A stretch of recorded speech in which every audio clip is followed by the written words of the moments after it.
에너지를 다양한 시각에서 샅샅이 살펴보는 발칙한 에너지 시간입니다. 저는 염현석 기자입니다.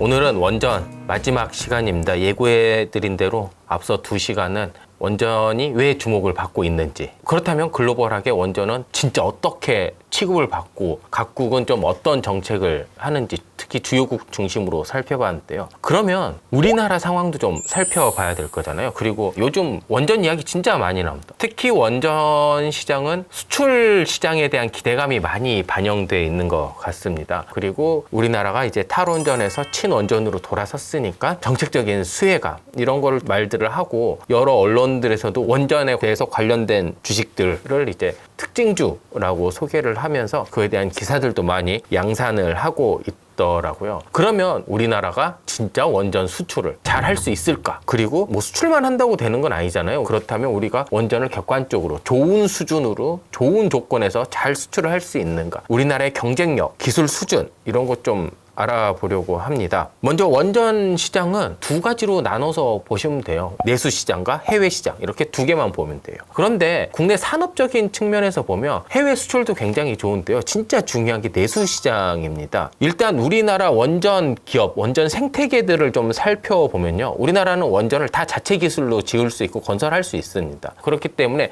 내수 시장에 들어가면 100% 다 국내 기업들로 꾸려서 들어갈 수도 있고, 사실상 국내에서 원전을 하는 모든 협력사라든지 중소기업, 그 다음에 대기업들이 다 내수 시장에 발을 들여놓을 수 있다.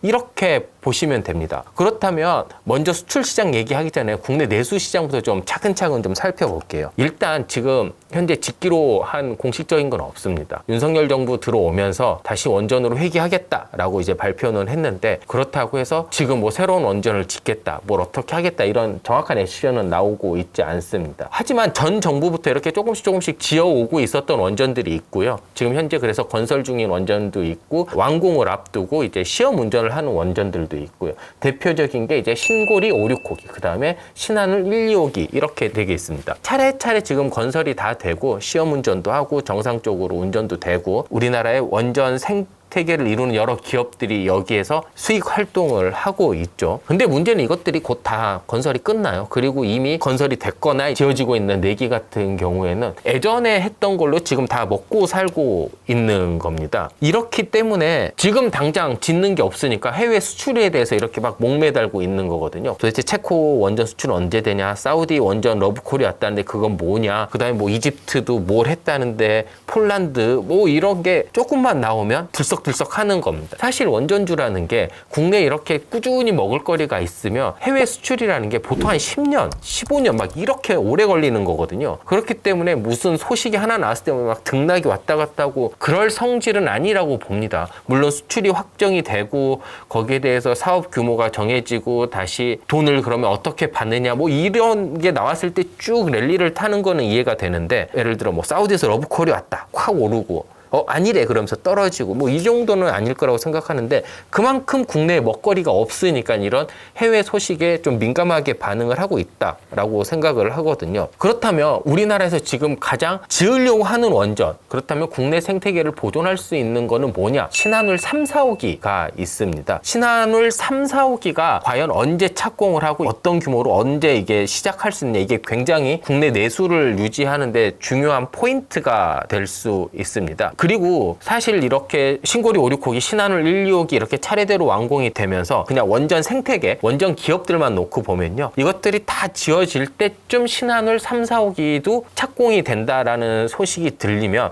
그게 우리나라 원전 기업들 입장에서는 가장 좋은 시나리오가 될 겁니다. 현재 우리 기업들이 가지고 있는 원전 기술 경쟁력 그리고 노하우들이 계속해서 이제 더 쌓아갈 수 있는 거가 되거든요. 그렇다면 도대체 신한울 3, 4호기 언제 시작할 수 있을까요? 지금 당장 거의 불가능하다고 보면 됩니다. 왜냐하면 원전을 건설하기 위해서는 굉장히 많은 절차가 필요합니다. 그리고 그 모든 절차를 지금 당장 실시한다고 해도요, 최소 2년은 걸립니다. 만약에 2년이 걸린다라고 보면 길지 않은 시간이라고 생각할 수도 있는데요. 우리 원전 기업들의 면면을 좀 살펴보면 이게 굉장히 심각한 문제로 될 수도 있습니다. 사실 국내 원전 기업들이요, 큰 기업들 몇 개 빼면 되게 영세합니다, 의외로. 왜냐하면 하청에 재하청 이렇게 우리나라의 모든 산업 구조가 그렇듯이 원전도 비슷하거든요. 그러니까 예를 들어 두산이 꼭 그렇다라는 건 아닌데 그냥 예를 들어볼게요. 뭐 원자로를 하나 만들어요. 두산 같은 경우에는 원전을 여러 재료들을 가져와서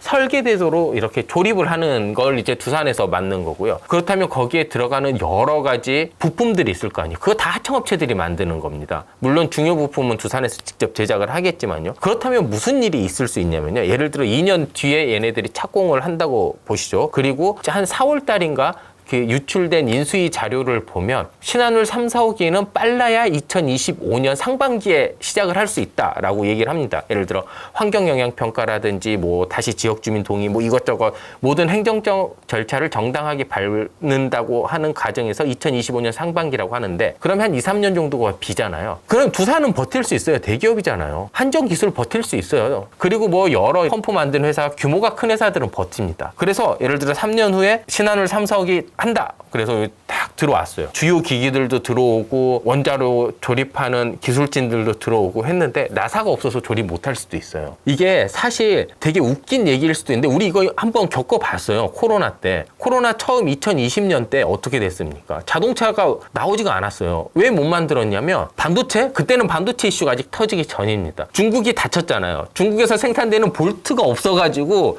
진짜 자동차를 못 만들었다니까요. 그렇게 공급망에 여기에서 올 수도 있어요. 그럼 해외에서 가져오면 되잖아. 설계도라는 게 있잖아요. 그 설계에 맞는 볼트를 항상 만들던 업체가 있는데 그 업체가 굉장히 영세해서 3년을 못 버텼어요. 그러고 3년 뒤에 이제 우리나라 원자로 기술이 있으니까 해보자 라고 해서 싹 모았는데 볼트 회사가 없네? 이럴 수 있다니까요. 중소기업들이 그렇게 버틸 수 있는 여력이 있을까를 생각을 해보면 한 2, 3년 굉장히 힘들다라고 봅니다. 근데 또 이렇게 얘기하시는 분들이 있어요. 얼마 전에 원전 관련 예타가 통과가 됐죠. 예비타당성 조사가. 이게 SMR이라는 이제 신형 소형 모듈에만 한 4천억 정도로 연구개발비를 투입을 한다라고 했습니다. 근데 4천억 원 중소기업들한테 연구개발비로 나눠주면서 그걸로 버틸 수 있지 않나라고 생각을 하잖아요. 근데 예타를 집행하는 시점을 보면요. 내년부터예요. 당장 올해 먹고 살 게 없어요. 올해 먹고 살 게 없는데 내년에 돈 줄게 이러면 어떡해요? 그럼 지금은 뭐 먹고 살아? 이런 말이 나올 수가 있다는 겁니다. 그리고 이 4천억 원 가까이 되는 돈을 6년에 걸쳐서 연구개발 비용으로 주는 거예요. 다른 거를 쓸 수가 없습니다. 그렇다면 실제로 중소업체들한테 이 비용이 도움이 될까요? 라고 물어보면 원전 협력사들은 크게 도움이 안 될 수도 있다라는 얘기를 해요. 사실 뭐 연구 개발할 것도 없고 2차 협력사, 1차 협력사들이 받은 그런 연구 협력에 대해서 개발 비용으로 만든 볼트 만드는데 그게 뭐 우리한테 뭐 도움이 될까? 뭐 이런 얘기를 하고 있습니다. 그렇기 때문에 만약에 이렇게 되면 수출을 우리나라가 성공을 해도 문제가 될 수 있어요. 국내 생태계가 무너지는 상태가 될 수도 있거든요. 이렇기 때문에 외국 수출을 하는 국가 입장에서는 우리나라 신한울 3, 4호기가 언제 착공되는지 계속 체크를 하고 있는 겁니다. 근데 우리나라 정부도 알고 기업들도 알고 다 알아요. 그래서 하고 있는 게 그렇다면 유지 보수라도 해서 일단 너네들이 먹고 살 수 있게 해주겠다라고 얘기를 합니다. 우리나라가 언제부턴가 전 세계 원전 유지 보수 시장에 적극적으로 뛰어듭니다. 한 2년 전부터 이런 해외 원전 시장에도 굉장히 많이 뛰어들고 있거든요. 그렇게 돈은 되지 않지만 어찌 됐건 이런 국내 생태계 유지를 위해서 여기에 정부 차원에서 뛰어드는 거고 국내 협력사들한테도 기회를 계속 제공을 하고 있는 거예요.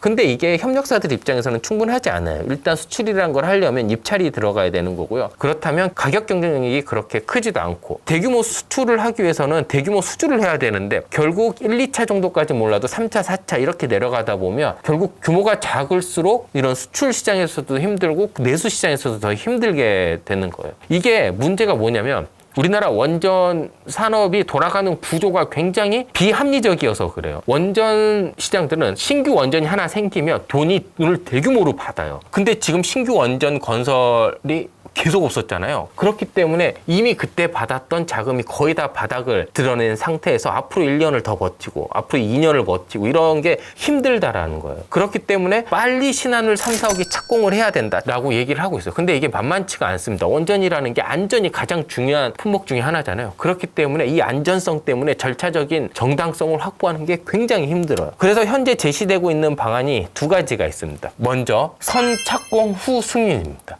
일단 모르겠고 일단 원전부터 좀 짓고 기업들 좀 살리고 보자. 이렇게 얘기를 하는 거예요. 일단 주요 시설이 아니라요. 신한울 3, 4호기 그러니까 원전을 짓기 위해서는 사전 공사가 굉장히 많이 필요해요. 이런 거 쭉 하다 보면 이것저것 준비하다 보면 어차피 2, 3년 걸린다라는 얘기예요. 그러니까 일단 발주를 해놓고 협력사들, 중소기업들 숨통 좀 틔워놓고 법적 절차를 차근히 진행하자라는 거예요. 딱 들어보면 굉장히 효율적인 것 같잖아요. 근데 이게 현실성이 있을지 잘 모르겠습니다. 사실 절차적 전당성이라는 걸 약간 무시하는 측면도 있거든요. 건설이 될지 안 될지 모르는 상태에서 일단 된다라는 가정하에 일단 집행을 하는 거잖아요. 그렇기 때문에 이걸 하려면 굉장한 정치적인 결단이 필요합니다. 그리고 두 번째 방안은요. 정책적인 꼼수를 이용하는 겁니다. 말은 정책적인 꼼수인데요. 사실 첫 번째 방안이랑 크게 다르지 않아요. 두 번째 방안은 우리가 흔히 절차를 굉장히 빨리 진행할 때 패스트트랙이라는 말을 많이 합니다. 그럼 신한울 3사에서는 어떤 패스트트랙을 세울 수 있을까요? 환경영향평가를 간소화해준다?